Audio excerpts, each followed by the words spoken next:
All right. We are here with Annimeanz. Hey, what up? How you doing, man? In the building. Thanks for pulling up, man. Thanks for being here. So we're going to start from the beginning, man. Cool. Well, before we even start this, man, how do you feel about rappers today killing each other? It's all bad, man. I think anybody killing anybody without a legitimate reason is bad. You know what I'm saying? Rest in peace, Takeoff from Migos. How do you feel about that whole situation? It's unfortunate, you know what I mean? Especially when you're somebody who comes from means as he has, you know what I'm saying? So it's a waste of talent. It's a waste of finance. Because, you know, whoever he was feeding, he may not be feeding them no longer, you know what I'm saying? So it's unfortunate all the way around, you know what I'm saying? Over a crap game. Yeah, over anything. You know, even you know, at this point in my life, just losing life is just, it's fucked up, you know what I'm saying? Like, I would just, you know, because I'll be boxing and shit. I'm trying to lose weight right now, so I'm in the gym. And I was talking to like this kid that boxes with us in our gym, you know, and I thought he was 25, he's 18. Point I'm trying to make is like, you know, we're talking about how like, damn, when you finally get into your 30s, you start to have that conversation in your mind where you like, man, I might only have 20 years left. I might only have 30. Who knows? You know what I'm saying? So when you really start to understand how valuable life is, you'll start to really understand how devastating losing a life is. You know what I'm saying? Yeah. So you mentioned boxing. Yeah. Got a big fight coming up. Dimitri Bivol versus Gilberto Zuro Ramirez. Big fight. You're a big boxing fan, huh? Yeah. Yeah. How do you see that fight? Bivol just came off the win, beating Canelo. Did he really beat Canelo though? Because I seen it. Right. Let's be real. Did he really beat him? I mean, he was bigger, and I think he connected more than Canelo did. I don't think he beat him, honestly. You know, I mean, they took it to the card, and you know, that's gonna be up for debate when it gets to the card at that point. But I don't think he beat him. I watched the fight. I mean, I don't think Canelo was as active as he was in his younger years. But you got to understand, he's been the champion how many years already? Like, it's already time for him to transition at some point. But I don't think that was the fight where he was gonna go out. You know what I'm saying? Oh, he's definitely a champion. Yeah. There's no argument in that. So, but we got Zuro though. You know, I don't really have an opinion on that one. I'm gonna be 100 right now. I'm watching Cruz. I'm watching Shakur Stevenson. You know, those are the fighters that I'm really interested in. 135. Waiting for their fights. Okay. Yeah. Spence. You know what I'm saying? Well, that's another fight. Spence versus Crawford is supposed to happen. Spence it's not going down now. Crawford don't want that. Spence is gonna tear that ass up. But it's the fight we want to see. Yeah, I mean, but you know, they're not going to give you those fights. They want to, like we was talking earlier again, you know, fighters that fight like on Mayweather's card and all that, those are like set up fights and shit. You know what I mean? Like they don't, you know, I want them fighters like them Pacquiao and fucking, you know, De La Hoya. They went and fought everybody. They didn't turn down nothing. You know, that's what it's about. It's about testing your gladiator spirit and taking it, you know. If you're going to lose, then lose for real. You feel me? Right. So, yeah. I agree 100%. Yeah. Boxing used to be boxing back in the day. Yeah. And now it's all business. Yeah, you know what I'm saying? And I understand you're trying to get it back. I mean, there's no, you know, denying that. You're supposed to get it back. Yeah. You're entitled to that. But give the fight fans what they want to see. Right? Like, be competitive. Fight competitive fighters on your level. Yeah. You'll get rich off that. Yeah. Don't you think? Yeah, for sure. I mean, shit, Pacquiao. He never turned down any fight. You know what I'm saying? Even with the Uga fight. Right. Like, that was a bad fight for him. In reality, he was how much taller than he was, the reach, the everything, but he went in there and, you know, he went out on his shield type shit. You know what I'm saying? So you got to respect that type of shit. Well, hopefully we can get back these amazing fights that we used to watch when we were younger, you know. It really be the managers, right? Because let's say people like Shakur Stevenson, he want to let his hands go. He want to see everybody. It'd be the managers that are holding these dudes back and pawning them and chest piecing them. So you might never see the, you know. If it was up to the fighters, I think they'd all just kill each other. You know what I'm saying? Right. Oh, yeah, you leave it up to them? Yeah, they're fighting. Yeah. So, yeah, you but know. like you said, it's the managers. They're trying to build those mega fights. Yeah. It is. It's become a business. It always has been. Yeah. But back then, I guess that they were more free to fight who they More wanted to fight. gladiator spirit. Yeah. Now it's just, you know. Everything in this century is just fucked up. You know, from the moral standpoint to the value standpoint to everything. You know what I mean? Like, you know, it's unpopular to have an opinion at this point. You know, you can offend everybody just by saying hi. You know what I'm saying? Like, and you know, this country has allowed, it's almost reverse censorship in a way. You feel what I'm saying? Yeah. Because it's like you can't even speak your mind no more without offending somebody. There's so many different demographics and sexuality, cars, and you know, I don't even know if that's a word. It's just something I'm saying, but just all these different types of walks of life that it's like you can't say shit no more because you're offending somebody. You know what I'm saying? And it really feels like it's the heterosexual individual, whether it be a female or a male, is the ones that are taking these hits the hardest. Because we can't stand up and say, hey, you know what, like you can't have a non-binary exclusion in my son's bathroom. You know, so there's a woman that walks in there and is taking a piss in front of my child. You feel what I'm saying? Like, right. It's like we're the ones that are taking the hits now. You know, we can't stand up and say, you know what, I don't feel right with broadcasting homosexuality at primetime television where my child is watching. You feel what I'm saying? I'm not, you know, because if you have a child that's a homosexual, that's something that's going to come and evolve naturally. Now, if you're putting a child in front of a TV that's broadcasting homosexuality, now you're subliminally putting that suggestive thought into his mind, and therefore you're taking away their freedom of evolving into the person that they want to become, or they will become. You see what I'm saying? So it's so many things that are wrong nowadays. You feel me? Yeah, it reminds me of the story. I used to work a long time ago, I worked for an apartment complex as a maintenance man. Yeah. And there was a call where this lady was having problems with her sink. So I went up there and I was working on her sink and she sneezed. So when she sneezed, me out of courtesy, common courtesy, I said, bless you, God bless you. And she was like, I take that offensively. And I'm like, excuse me? She's like, I take that offensively. And I'm like, may I ask why? She goes, because I don't believe in God.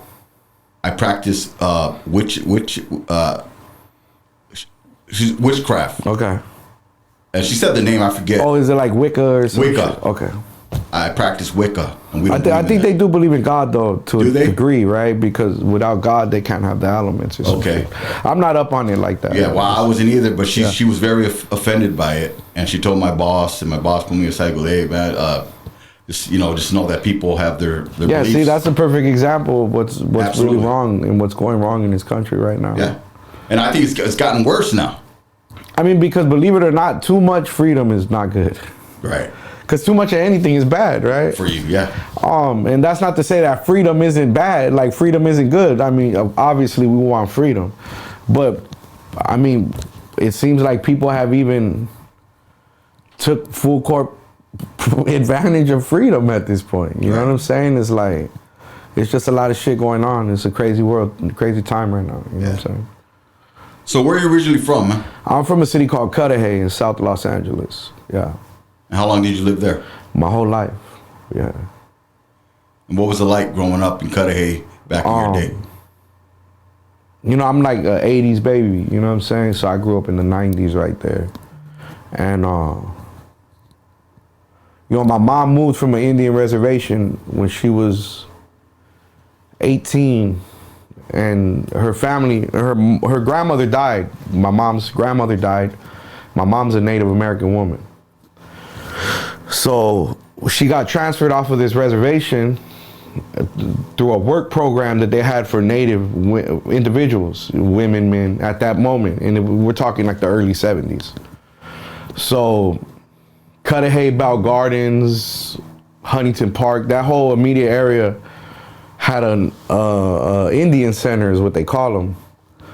And so they shipped a lot of natives from all around the country into that specific area. So my mom's mom was already living there, and my mom's mom had about like, I think there's about like 8 kids. So you know, when my mom didn't know about city life yet, she was a reservation girl. She moved down here, and that's when she met my father, because my whole family is from 18th Street. That's where I come from, Southside 18 in Cudahy. And at that moment in time, like, my whole family was like the very first generation of that creation of that hood there. So my mom pretty much walked into that, and that's how she met my father. So, you know, I tell people I've been burying people from 18th Street since I was 5 years old, going to funerals, you know, waking up in the middle of the night, and seeing people, you know, dancing, cholos, you know, drinking, people getting tatted in my fucking kitchen. That's what Cudahy was like for me. It was a cholo life. Like, I grew up around cholos my whole life. That's what I know. You were brought up that way? Yeah. What was your relationship like with your mom? Early it was good because she was there with me, and you know, but you know, my pops was in prison my whole life. You know what I'm saying? Like, my pops was, you know, he's what they call in that world a solid dude. You know, he was all the prisons, level 4s. You know, my father was shot in prison, and while he was stabbing somebody. And, you know, he was in the Corcoran shoe, and it was the real Corcoran shoe. And, you know, like I said, in that lifestyle, he was considered a solid guy. You know what I'm saying? He has a reputation in my hood and all that. He's just a solid dude. And, but, you know, he was never there for me. You know, he was in prison. But I never had hatred towards my father because, you know, for every moment that he wasn't there, when he was there, it was like he was there, you know? So I never had, like, no anger towards him or nothing like that. When it came to my mom, you know, after a while, she just couldn't really handle it, you know? And, you know, got into the crack shit. And, you know, that's what I remember about my childhood the most, is just, you know, crack and fucking living in a hotel and, you know, prostitute, shit like that, yeah. What's your relationship with your dad now? My dad passed away, but I never had a faulty relationship with my father ever. Like, I love my father with all my heart, you know what I mean? So, yeah. So with that, you growing up in that environment, how were you outside of that, like in school and everything like that? Did that reflect on your life outside of your home? Yeah, because, you know, we moved a lot, you know what I'm saying? Because we never, you know, my mama didn't really, like, my mama had jobs off and on, but she was addicted. She had an addiction, so she was constantly falling victim to it. So we was always moving, or we was living with people. So it was just constant, you know. When it came to school, it was always like a blur, you know, because I might be in this school for like 2 months. Then I might finish a whole season. Then I might be in a whole nother school. So, you know, I went a bunch of different schools. I went to Southgate. I went to, it's either 117th or 118 in Watts. I went there. I went to Heliotrope. I went to fucking Elizabeth, Park Avenue, all these. Yeah, I just went all over and shit. So did you ever get into the gang? Yeah, for sure. I'm the second. In my family, we're already on our 4th generation. You know what I'm saying? Yeah, eventually that was a no-brainer. You know what I'm saying? That was in your future. I was just walking into that immediately. Right. You know, like, because the dudes that my father was running around with, I eventually was running around with their sons now. Because it was almost like a family setting in a way. You feel me? Like, I know all their moms, their dads. They know my mom. They know my dad. They know all my uncles. Rest in peace. You feel me? We just all knew each other. Like, we spent the night at each other's houses when, you know, they had the parties or the funerals, everything. It was. There was no question that that's what was gonna happen. You know what I'm saying? What was life like for you in that gang element, man, on the streets? In the beginning, it was something that I was scared to be a part of. In all honesty, I'll be honest with you. You know, I've never talked like this or even got in this depth of it. But, you know, I really got into it because aside from my whole family being a part of it, there were these hotels that we lived in. There used to be like a lot of black people that sold crack right there. And they had it on lock for a cool little minute. But after a while, they started like trying to like do a little too much. They started like abusing people, beating up people, socking up crackhead homies, different shit. So eventually, you know, dudes from 18 came and they cleared out that whole section and took it over for themselves. And I remember specifically there was a dude, his name is Little Wino, and Richard, my big homie, and he was dating some chick.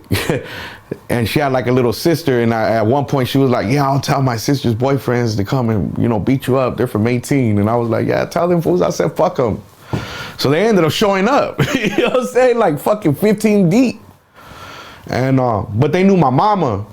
So they were like, hey, you know, you talking shit about us and shit. This ain't verbatim, but this is pretty much what they were saying. And I was like fucking scared as fuck because I was a little ass kid, you know? But like I said, they knew my mama, they knew my whole family. They knew that I had strong ties to that hood, but I guess they just wanted to show me what it was, you know? And so, you know, obviously I was like, nah, I didn't say none of that, you know? And, you know, after a while I would see them more because like I said, they started to frequent there now. And I just kind of fell in line with them, you know? One of my older homies that passed away, I won't say his name, he came to me, you know, he was the biggest dealer in my hood at that time. The first person I ever seen with brand new cars, you know, back then when these were popular, you had all the colors, you know what I'm saying? And he was somebody that I wanted to be like. And, you know, so he offered me to start selling crack for him and shit. And I start doing shit, yeah. And then before you know it, I was all the way live, you know what I'm saying? You ever come across a situation where your life was on the line? All the time, yeah. You know, at that point in time, you know, like I was telling somebody else too, like at that point in time, it wasn't like how it is now. You know, we talking like the early 90s, and, you know, the hood that we was in, we had that shit so on lock that, you know, motherfuckers would get beat up in broad daylight. I'm talking about, I'm talking about grade A ass whoopings. And not one motherfucker would dare to call the police right there, you know? And shit, I remember we would be walking down the street with fucking gauges and shit. Motherfuckers are just, it was constant turmoil. You know, because once we started selling crack out of them motels, that's when the other neighborhoods that were in Cudahy at the time, like Live Oak Street, Clara Street, they knew we were there. So before you know it, it was every day it was a shootout. You know what I'm saying? So yeah, life was on the line on a daily basis at that point. You know what I'm saying? And at what point in your life were you introduced to the rap game? That shit didn't even come till way later on. Way later? Way later, like almost till I was 30 almost. Wow. You know, cause why the sudden change? Well, it was a process, you know what I'm saying?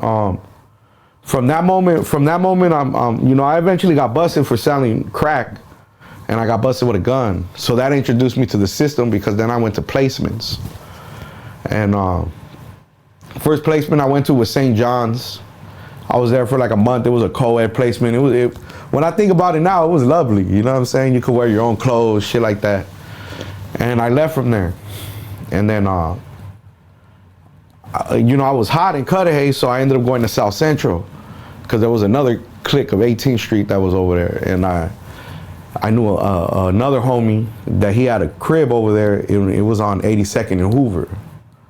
So, you know, I'm not going to really say too many names and shit, but there was a spot right there called The Castle. If anybody's familiar, but that was on... matter of fact, that was on 83rd and Hoover. It was called The Castle. And we sold rock out of there. And we pretty much just ran like shifts, you know what I mean? And I was on the run from placement, so I ended up over there. So I was running a shift there via him. You know, I wasn't running it personally, but I was a worker there. And, you know, pretty much probably from like 10 to maybe 4, selling rock all night and, you know, sleep during the day, wake up, maybe go to the swap meet, get some clothes, sell some more rock. And, you know, the turmoil there was times 10 from where I came from.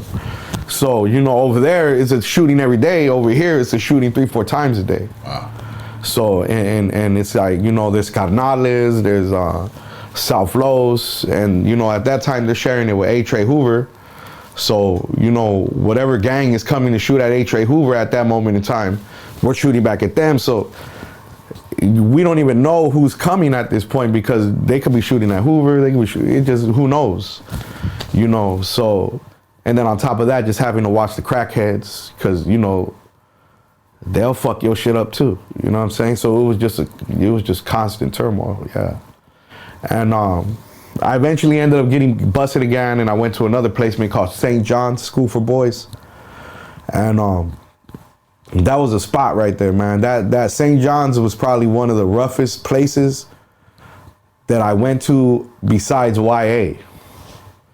And I think that's when I really learned how to like really protect myself, because it was like a hotel that they bought, that they had like kids in there from all over Riverside. It's the first time I met people from other gangs in other cities. I never even knew there was other gangs, believe it or not, right? Like I just thought everything was evolved in Cudahy, believe it or not. So when I went to St. John's, I met people from San Diego, I met people from Riverside and Casablanca, all these different gangs, you know? And that was a proving ground right there for sure, because there was, maybe it was like 6 staff watching this whole hotel full of kids. And these rooms had anywhere from 3 to 4 kids in there, and everyone here is a gangbanger. So, you know, people were getting jumped, people were getting pressured, people were getting raped. Like, it was a lot of shit going on, bro. And a motherfucker just had to really learn how to stand up and really be a man through all that shit, you know. And I remember just being scared a lot of times. Yeah, for real. Damn. I mean, you hear all the stories, right, of back in the day, the 80s and 90s. Yeah. And they're all you can relate to every story, because every story has a little, it relates to the next story, right? Yeah. Everybody lived through it. It doesn't matter where you lived at the time. Yeah. It was popping. Yeah, for sure. Yeah. You know what I'm saying? So, you know, after that, I ended up getting locked up again, and I went to camp. And my best friend at the time, his name was Goofy, he ended up getting killed. But we ended up going to the camp together, but we caught the case together, you know, some robberies. And, you know, it was just more like, you know, kids, you know, we used to be running around in the high schools, pressuring motherfuckers, taking chains, little shit. And, you know, before you know, we kind of graduated into some bigger shit, you know, and we started like robbing liquor stores and shit. And fucking gas stations. And even when I think about it now, it's almost like I can't even believe I was doing shit like that. But, you know, at that point, it was just on, you know, vamos a red, you know, let's go. You just never really thought, right? So we ended up getting caught for that. We went to camp. And it's crazy because, like I said, this was my best friend from the streets. We went to school together. You know, I grew up with Alex my whole life, bro. So we ended up in the jail together, and then we ended up beating up some dude from White Fence, and we ended up catching another case, and we ended up in Kilpatrick together. That's the camp where they had like the football players. So I actually was in that camp, you know, like, so I seen the movie, I was like, oh shit, I spent 15 months in that camp. And, you know, Alex was there with me, and he ended up going home before me. And so I ended up getting out too, eventually. And we hooked back up. And, you know, we was at war again with a different hood at this time. It's called Maywood Locals. And, you know, me and him were constantly involved in that, you know, back and forth shit. You're constant. It was every day almost, pretty much. You know, if it wasn't a shooting, it was somebody getting touched up, you know, or somebody getting stabbed, or bitches beating up, homegirls beating up. Yeah, it was just every day it was a conflict. You feel me? With homies, they were hitting us, we were hitting them, we were getting jumped, we were stabbing, we were getting beat up, we were getting shot. It's just constant, you know what I'm saying?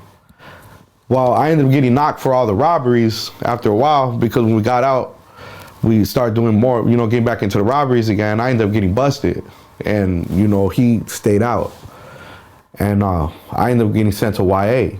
So they gave me 5 years in YA, and when I got to SRCC, they killed him. And yeah.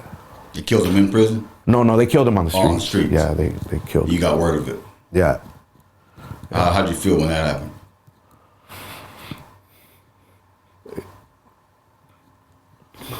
It was rough. It was rough. Yep. Yeah. So, when did you start writing bars?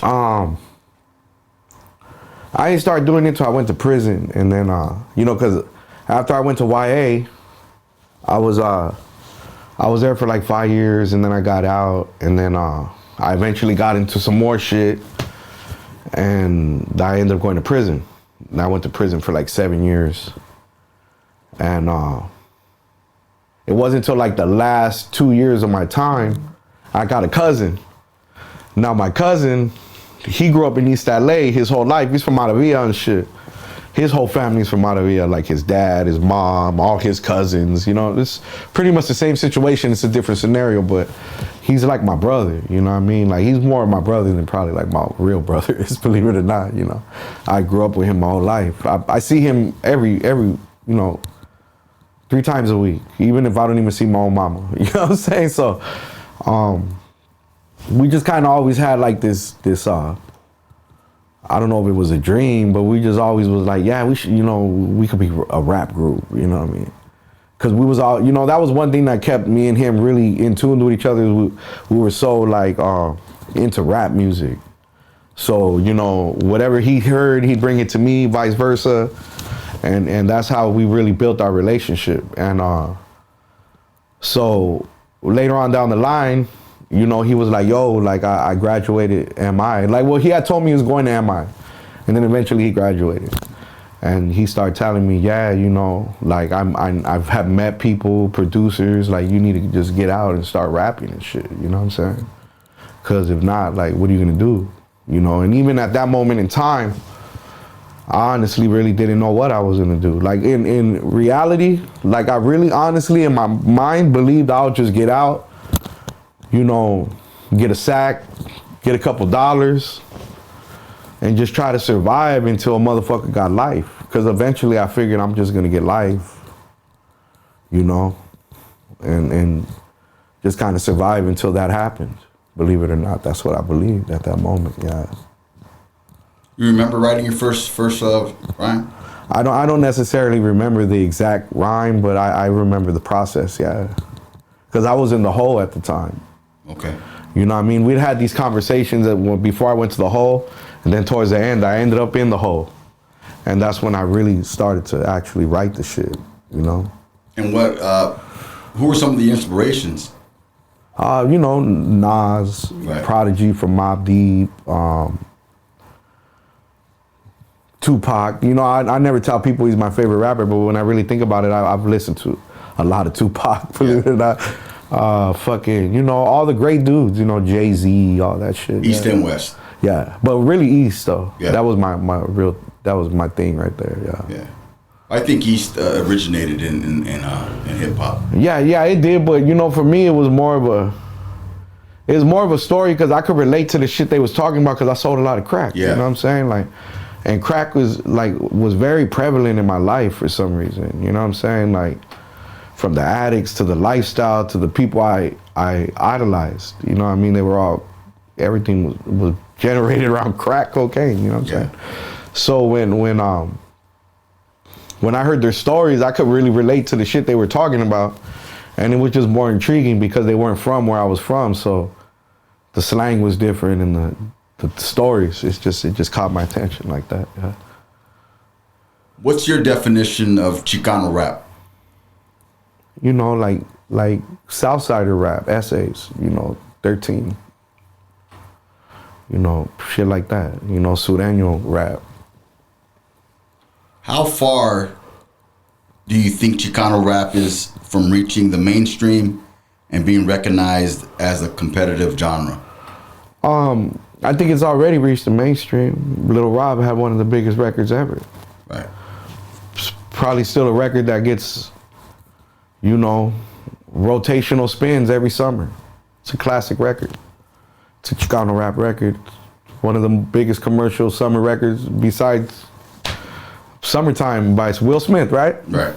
Right around. So it's already been commercialized. Yeah, but he's one in a few. When do you think a lot more will come to light? How far do you think, I mean, how long do you think it would take? Well, I think you might be asking the wrong questions. You know, because at this point, Chicano rap is where it is. It's never going to go anywhere else. Right. Chicano rap has already came and went and has made its stamp in history. Okay. You know, at this point... It's no longer Chicano rap. It's no longer Chicano rap. It's just... What would you consider? It's an evolution of Chicano rap for sure, because that's where it started. You know, that's the essence of what we all do at this point, you know. But it's more, it's just hip hop at this point. It's just music. Everybody could relate to it. I've been to people's shows and seen black girls there. You feel what I'm saying? Right. Like, once that happens, then you've commercialized yourself to a degree. So it's no longer Chicano rap. It's no longer segregated. It's no longer, you know, that one little special place. You know, it's starting to evolve. It's starting to grow and become what it should be. You know what I'm saying? Otherwise, why did we create it? Right. What would you consider your style of rapping?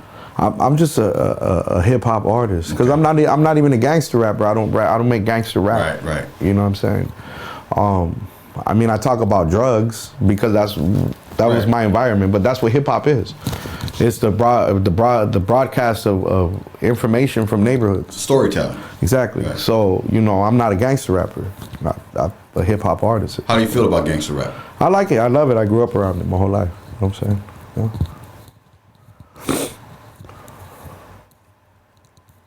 In your opinion, how real do you think the jewelry that most rappers are wearing is? Do you think a lot of it's real, a lot of it's fake?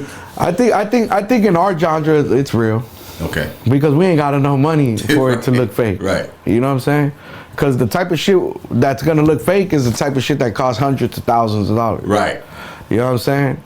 I mean, I have jewelry. I'm not wearing it now, but I mean, I have a chain that costs it costs some money. Yeah. Right. Never mind. Right. And I have two of them. Do the math, motherfucker. Nah. Yeah. But point I'm trying to make is like, my shit's real. I know.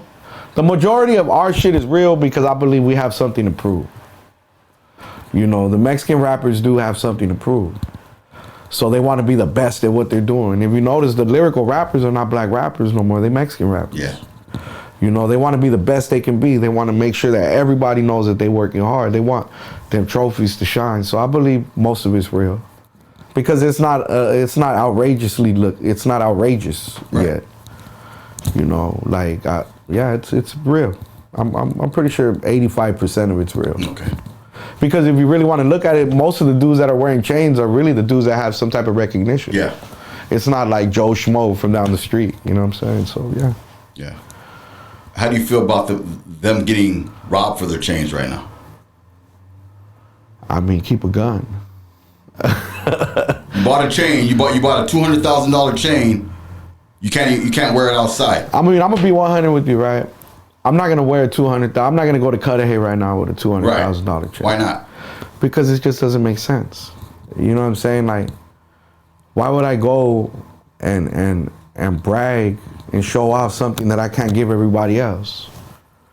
You feel me? Like, when I go back to Cudahy, I want to go and give something away. A couple of Thanksgivings ago, we gave turkeys away. I paid for them out of my pocket, all that, you know what I'm saying?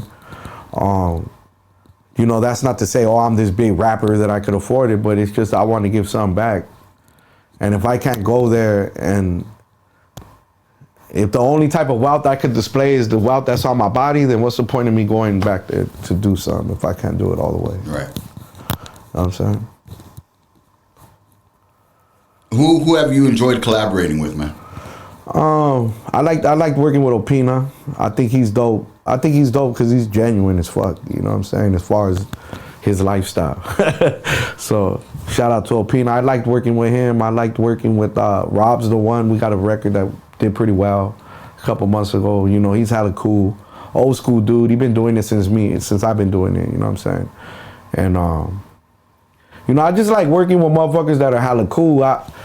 I'm already past the war story shit and the gang. You know, like I don't give a fuck about a lot of that shit. Right.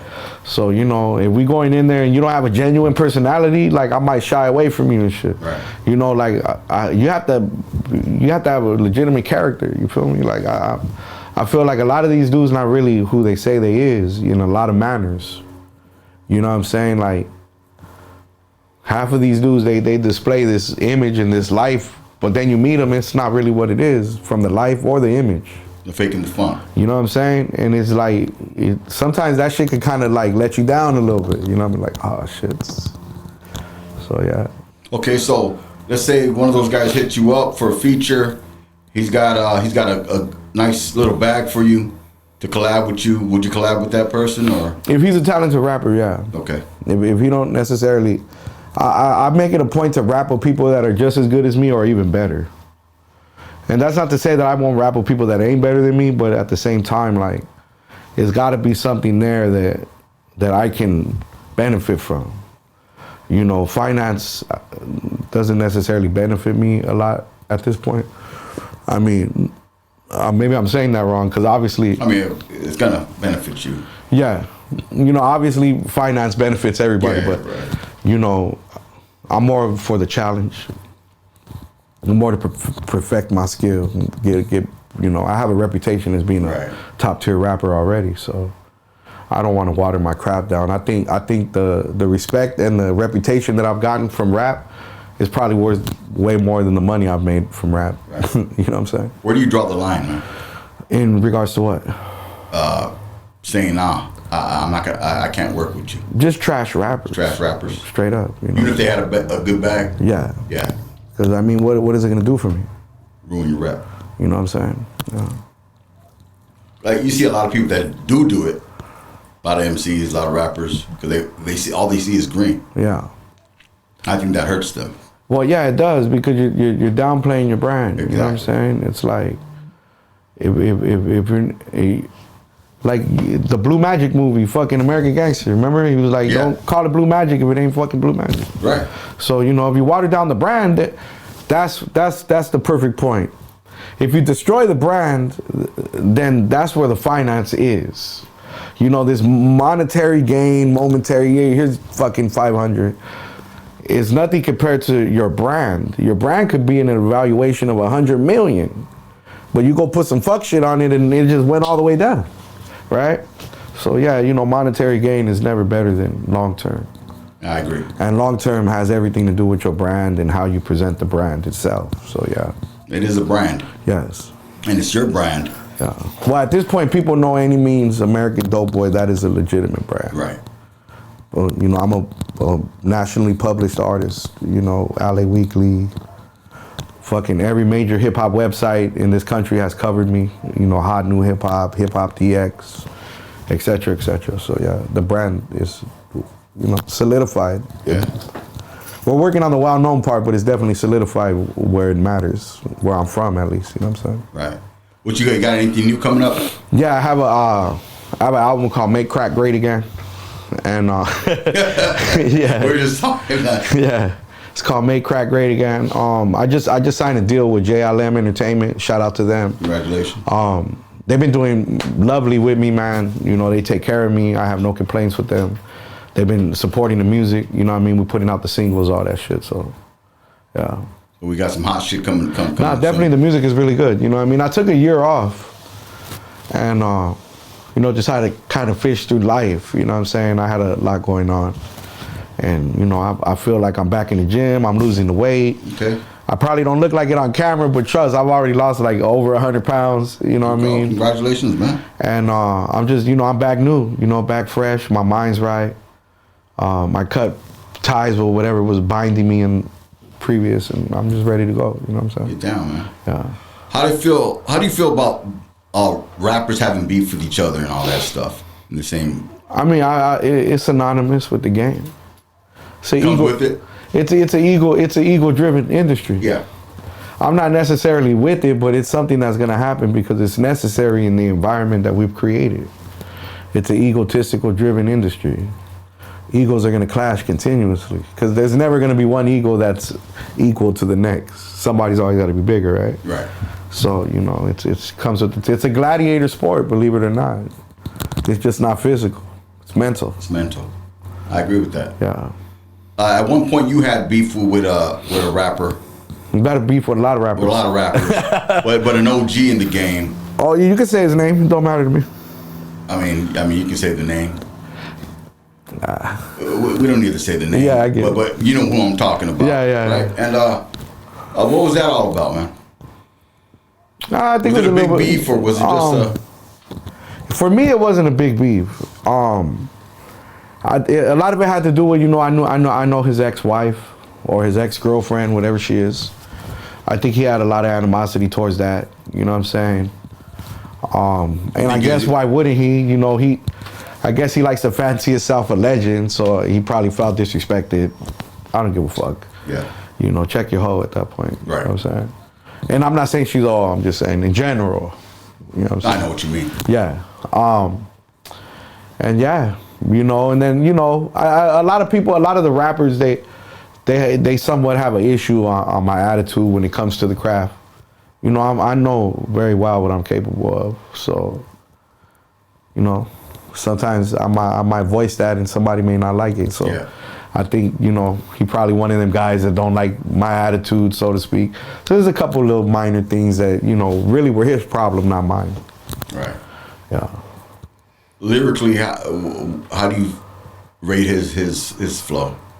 I mean, it depends on who's writing his work at that point, because he don't even write his own music. Okay, so I never knew that. Me and him are not even the same caliber of rapper. You write all your stuff. I'm a talented rapper. He's a reciter. There's a difference. I'm a rapper. He's somebody who recites raps. Wow. Yeah. You write all your stuff? For sure. Yeah. Where do you get the inspiration to write your lyrics or your bars? Shit, the motherfuckers that say they're better. There you go. You know, you know, just a competitive sport, man. You know, just the younger dudes that actually can rap. You know, well, what is it? Scheme, what's his name? Vermont Scheme, Southside Scheme, I think. He's a really dope rapper. Who else?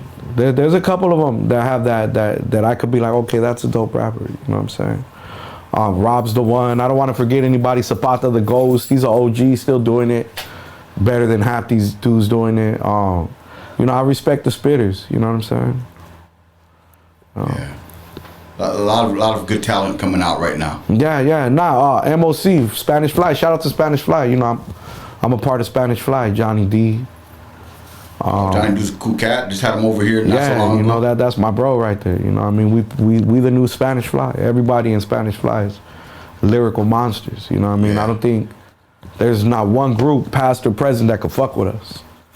You know, and we could put everything they want on the table with that one. Yeah, there was a song you guys did in collaboration. Yeah. And all you guys were on there. It was a cipher. Yeah. Hey, I listened to that song and it was off the chain, man. Yeah, you know, that's what real talent is supposed to look like. Right. You know what I'm saying? So yeah, you know. But shout out to everybody who's spitting just like that, man. Cujo, fucking all of them, you know. Misfit Soto, all them dudes. Yeah. Very talented, man.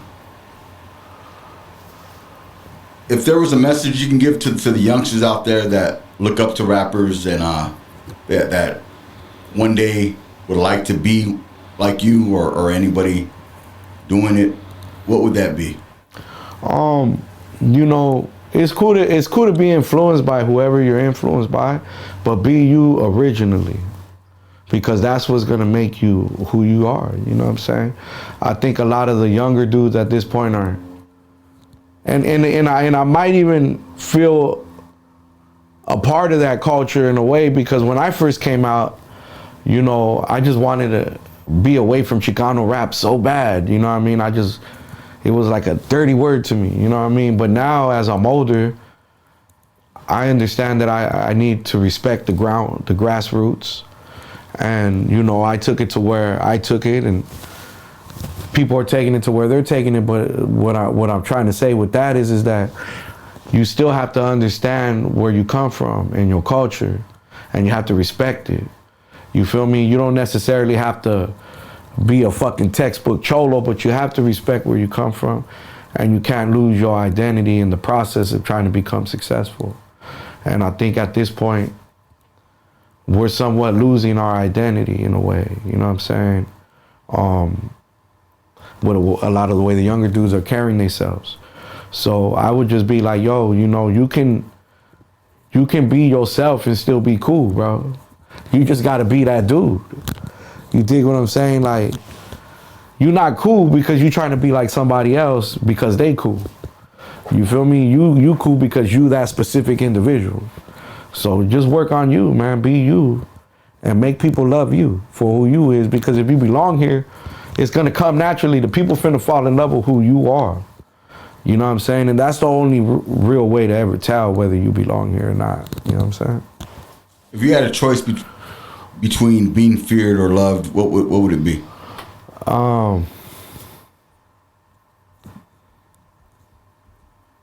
I guess feared.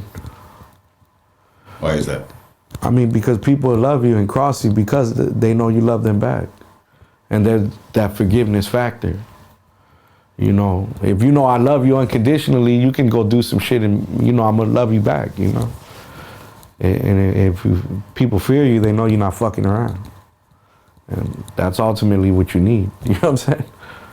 Yeah. And what do you fear in life right now? I fear death, believe it or not. You know what I'm saying? And I don't know, and I don't mean it in the literal sense that, oh my God, but I don't know what's gonna happen. I believe in God. You know, my mama's a born again Christian at this point. I'm familiar with the word, and I believe in God. I have faith in God, I really do, but you know, you can't tell me that when you're in that shower or you're fucking having that beer or you're just somewhere isolated, you don't ask yourself, like, is it really real? And that's something that as I get older, it's a serious question that I have, you know what I'm saying? But, you know, I have to keep my faith, because without it, then what do I really have? You know what I'm saying? So, you know, I guess the idle mind is the devil's playground. So Satan is gonna come into your thoughts when you're at your weakest and when you're doubting, and he's gonna try to reinforce those doubts. So it's really on me to double down on my discipline and know that, you know, the Lord is my true savior, and all glory to him, you know what I'm saying? What kind of legacy would you like to leave behind? Just a talented artist, you know, somebody who came and began the path of the change of the music, because I strongly believe me and a couple other dudes that started what is happening at this point. You know, like with me, Omar Cruz and Skull Camp and fucking, you know, Rob's the One, Concrete, before he was the comedian, when he was a real rapper. Fucking, you know, all of us were that real small pocket of artists in LA that were just all everywhere, and all the talent shows, and just not rapping like that. And we was gaining a reputation for that, you know, Sonny Blue and Z Guns, $sign Gang, shout out to them. You know, all these, we laid that foundation for what's going on now. You know, we might not necessarily get that praise for it, but I know it's true because I lived it.